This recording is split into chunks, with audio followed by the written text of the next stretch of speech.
तो हेलो दोस्तों, welcome to AKMLT tutor. So guys, आज हम डिस्कस करने जा रहे हैं सल्फोसैलिसाइलिक एसिड टेस्ट। इस टेस्ट का प्रिंसिपल क्या होता है, प्रोसीजर क्या होता है, कैसे इसे करते हैं, सब अब आज हम डिस्कस करेंगे। तो देखते हैं।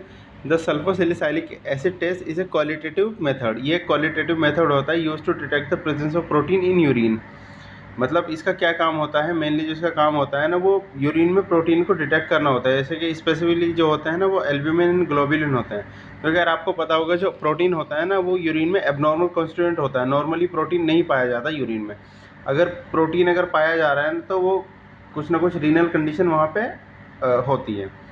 तो यार, इसी प्रोटीन को, जो एबनॉर्मल प्रोटीन है, अगर यूरिन में आ जाता है, वो एबनॉर्मल कॉन्स्टिट्यूएंट होता है यूरिन का, तो उसी को हम पता करने के लिए ना सल्फोसैलिक एसिड टेस्ट करते हैं। तो यार, अभी हम देखते हैं the sulfosalicylic acid works by the causing these protein to precipitate out of solution resulting in turbidity और क्लाउडीनेस। तो यार, मैं इस लाइन का आपको मतलब समझाता हूँ। देखो, यहाँ पे आप देख सकते हैं। तो क्या होता है, जब हम एक टेस्ट ट्यूब लेंगे, टेस्ट ट्यूब में क्या करेंगे, हम 3 से लेके ना 2 से लेके 3 ml हम यूरिन ऐड करेंगे, और 2 से 3 ml हम क्या करते हैं, सल्फोसैलिक एसिड ऐड कर देते हैं। तो इसमें क्या होता है, जो अगर हमारा प्रोटीन प्रेजेंट हुआ तो वो वाइट प्रेसिपिटेट बना देता है। जो सल्फोसैलिक एसिड होता है, ये वाइट प्रेसिपिटेट बना देता है। देखिए यहाँ पे, जितना ज़्यादा ये वाइट प्रेसिपिटेट होता है ना, उतना ज़्यादा प्रोटीन यहाँ पे प्रेजेंट होता है। आप देख सकते हैं, ये ना, यहाँ पे देखो सबसे ज़्यादा है, ये टर्बिड सबसे ज़्यादा है, तो 4+ यहाँ पे दिया हुआ है। अभी मैं आपको दिखाता हूँ। The degree of turbidity can be use to estimate the amount of protein present. मतलब द डिग्री ऑफ टर्बिडिटी, जितना ज़्यादा धुंधलापन होगा, जितना ज़्यादा प्रेसिपिटेट बनेगा, उससे ये पता चलेगा कि कितना ज़्यादा हमारा प्रोटीन प्रेजेंट है। देखो यहाँ पे, देखो टर्बिडिटी बिल्कुल नहीं आ रही, तो नेगेटिव है। यहाँ पे थोड़ी सी टर्बिडिटी है, तो यहाँ पे दिया हुआ है ट्रेस है। और यहाँ पे थोड़ी ज़्यादा टर्बिडिटी हुई तो 1+ दे देते हैं। और ज़्यादा टर्बिडिटी होती है तो 2+ दे देते हैं। इससे ज़्यादा टर्बिडिटी होती है तो 3+ देते हैं। और सबसे ज़्यादा टर्बिडिटी होती है तो 4+ दे देते हैं। और एक चीज़ और, ये जो एग्जामाइन होता है ना, ये एकदम ब्लैक बैकग्राउंड पे हमें एग्जामाइन करना होता है, देखना होता है। अब हम देखते हैं इसका principle. Adding of sulfosalicylic acid to the urine causes formation of white precipitate. जब भी हम यूरिन में सल्फोसैलिक एसिड ऐड करते हैं, तो वो क्या करता है, एक वाइट प्रेसिपिटेट फॉर्म कर लेता है। इफ प्रोटीन आर प्रेजेंट, अगर प्रोटीन प्रेजेंट हो तो। अब इसका रिएजेंट देखते हैं। रिएजेंट में इसका एसिटिक एसिड होता है, और होता है सल्फोसैलिसाइलिक एसिड होता है। ओके गाइज, अब हम देखते हैं इसका मेथड देखते हैं इसका। तो टेक 2 से 3 ml of clear urine in a test tube. मतलब एक टेस्ट ट्यूब में 2 से 3 ml हमें क्लियर यूरिन लेना है। इसके बाद add 2 to 3 drop of sulfosalicylic acid, जो कि 3 से 5% होना चाहिए। 2 से 3 ड्रॉप हमें इस एसिड की ऐड करनी है। And examine for turbidity against a dark background. तो हमें देखना है, एक डार्क बैकग्राउंड ले लेना है। ये टेस्ट ट्यूब है, इसके पीछे एक डार्क बैकग्राउंड लेना है, और टर्बिडिटी देखनी है, टर्बिडिटी कितनी आ रही है, उसके हिसाब से हम मार्किंग करते हैं। Okay guys, the degree of turbidity can be use to estimate the amount of protein. मतलब जितना ज़्यादा वाइट प्रेसिपिटेट बनेगा, जितनी ज़्यादा टर्बिडिटी होगी, उतना ज़्यादा उसमें प्रोटीन प्रेजेंट होगा। यहाँ पे आप देख सकते हैं, यहाँ पे देखिए बिल्कुल भी यहाँ पे टर्बिडिटी नहीं है, तो ये नेगेटिव है। यहाँ पे थोड़ी टर्बिडिटी बढ़ी तो ये ट्रेस है। यहाँ पे और टर्बिडिटी बढ़ी तो ये 1+ दे दिया।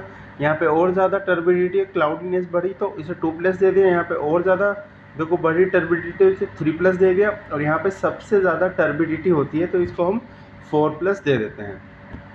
ओके, इसकी मार्किंग ऐसे होती है। अब हम देखते हैं reagent strip method for protein, for the detection of protein. इसके लिए रिएजेंट स्ट्रिप मेथड भी हम नॉर्मली यूज़ करते हैं। तो अब इसका प्रिंसिपल देख लेते हैं। The reagent area of the strip is coated with bromophenol blue indicator and acid to an acid pH and buffer to an acid pH which changes the colour in presence of protein. अभी मैं आपको इस line का मतलब समझाता हूँ। देखो यहाँ पे, देखो ये है ना, ये पूरी स्ट्रिप आती है, रेडीमेड स्ट्रिप आती है। तो यार, यहाँ पे क्या करते हैं, इसको यूरिन में डिप करते हैं। यूरिन में डिप करने के बाद टिश्यू पेपर से साफ़ करेंगे, और उसके बाद हम कलर चेंजेस देखते चले जाएंगे। देखिए, ये प्रोटीन है। अब इस प्रोटीन में जो यहाँ पे देख लीजिए, ये जो रिएजेंट कोट है ना, यहाँ पे रिएजेंट कोट कर रखे हैं, ये ब्रोमोफिनोल ब्लू इंडिकेटर होता है। जैसे ही हम यूरिन में डिप करके बाहर निकालते हैं, ये अपना कलर चेंज करने लग जाता है। देखिए यहाँ पे, ये क्या है, नेगेटिव है। अगर ऐसा कलर आ रहा है यूरिन में डिप करने के बाद, तो ये नेगेटिव माना जाएगा। इस तरह का कलर आ रहा है तो प्रोटीन की चल रही है अभी ये बात। सबके अलग अलग जितने भी वो होते हैं ना, जैसे ब्लड का अलग होता है, पीएच का अलग होता है, तो अगर इस तरह का कलर है तो ट्रेस माना जाएगा। अगर और इस तरह का थोड़ा और कलर है तो 1+ देंगे। इस तरह का कलर है इस तरह का तो इसे 2+ देंगे। अगर इस तरह का कलर है तो इसे 3+ देंगे। और इस तरह का कलर है तो इसे 4+ देंगे कि 4+ प्रोटीन हमारे यहाँ हमारे यूरिन में प्रेजेंट है। फिर हम इसका सल्फोसैलिक एसिड टेस्ट भी करके देखते हैं, केमिकल टेस्ट, जब बहुत ज़्यादा यूरिन प्रेजेंट हो। कभी कभी फॉल्स नेगेटिव फॉल्स पॉजिटिव भी आ जाता है। तो जैसे मैंने आपको बताया, ये पीएच है, ये ब्लड है और ग्लूकोज वगैरह सबके अलग अलग यहाँ पे इंडिकेटर प्रेजेंट होते हैं। जैसे यहाँ पे इस केस में कौन सा है, ब्रोमोफिनोल ब्लू इंडिकेटर यहाँ पे प्रेजेंट है। पीएच के केस में अलग होगा, ब्लड के केस में अलग होगा, तो इस तरह से होता है। अब हम मेथड देख लेते हैं। The bromophenol blue coated strip dip in urine. जो ब्रोमोफिनोल ब्लू से कोटेड स्ट्रिप होती है ना, वो यूरिन में डिप कर दी जाती है। Change in colour of strip indicate the presence of protein in urine. अगर जो स्ट्रिप है वो कलर चेंज कर दिए तो इसका मतलब है कि प्रोटीन प्रेजेंट है यूरिन में। And is compared with the colour chart provided. जो कलर चार्ट अभी दे रखा है ना, वो प्रोवाइड होता है, उससे हमें कंपेरिजन कर लेना चाहिए। देखो जैसे ये यहाँ पे देख सकते हैं, ये प्रोटीन है। प्रोटीन में ब्रोमोफिनोल ब्लू इंडिकेटर होता है।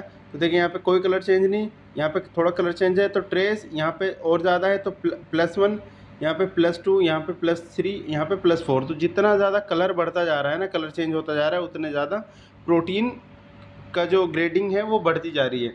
अब यहाँ पे पीएच में देख लेते हैं, यहाँ पे अलग होता है, अलग रिएजेंट होता है। तो देख लीजिए यहाँ पे इसका कलर थोड़ा सा ऑरेंज है, यहाँ लाइट ऑरेंज है, यहाँ थोड़ा सा और डार्क हुआ। यहाँ पे देख लीजिए बढ़ता जा रहा है एकदम। जो पीएच है वो 8.5 तक जा रहा है, 5.0 से लेकर। अब ब्लड में भी देख लीजिए, ये नेगेटिव है, ये ट्रेस है, ये मॉडरेट है, ये हेमोलाइज है। यहाँ पे 1+ स्मॉल, 2+ मॉडरेट, यहाँ पे 3+ लार्ज आ जाता है। अब स्पेसिफिक ग्रेविटी भी आप देख लीजिए। तो ये जो सिस्टम है ना स्ट्रिप का, ये कलर चेंजिंग पे ही डिपेंड करता है। अब हम इसका मेथड देखते हैं। मेथड में क्या है यार, देखो यहाँ पे एक टेस्ट ट्यूब में हमने यूरिन ले लिया, एक टेस्ट ट्यूब में यूरिन ले लिया, स्ट्रिप निकाली, स्ट्रिप को यूरिन में हमने डिप कर दिया। यूरिन में डिप 2 से 3 बार इस तरह से हम डिप करते हैं। और डिप करने के बाद हम क्या करते हैं, ये जो कलर चार्ट प्रोवाइड होता है ना, देखो यहाँ पे यूरिन स्ट्रिप का जो डब्बा होता है, बॉक्स होता है, उस पर ये दिया होता है। तो यहाँ पे देखो कलर चेंज हो रहा है नहीं, यहाँ पे जो कलर चेंज होता है इसी से हम देख लेते हैं कि कितना हमें देना है ग्रेडिंग सिस्टम। जैसे मैंने आपको यहाँ पे बताया, देखो यहाँ पे मैंने आपको बताया ना, ये जो मैंने आपको बता रखा है, ये इस तरह से जितना भी कलर चेंज आ रहा है स्ट्रिप पे वो हम देख लेते हैं और उसके हिसाब से हम ग्रेडिंग कर देते हैं कि 1+ है, 2+ है या 3+ है। देखिए यहाँ पे कलर चेंज हो रहा है ये स्ट्रिप का। तो यार ये तो हमने ये टेस्ट डिस्कस कर लिया प्रोटीन के लिए, स्ट्रिप एंड सल्फोसैलिक एसिड टेस्ट। तो यार आपको हमारी वीडियो कैसे लगी आप कमेंट करके बता सकते हैं। मिलते हैं नेक्स्ट वीडियो में, जब तक के लिए गुड बाय।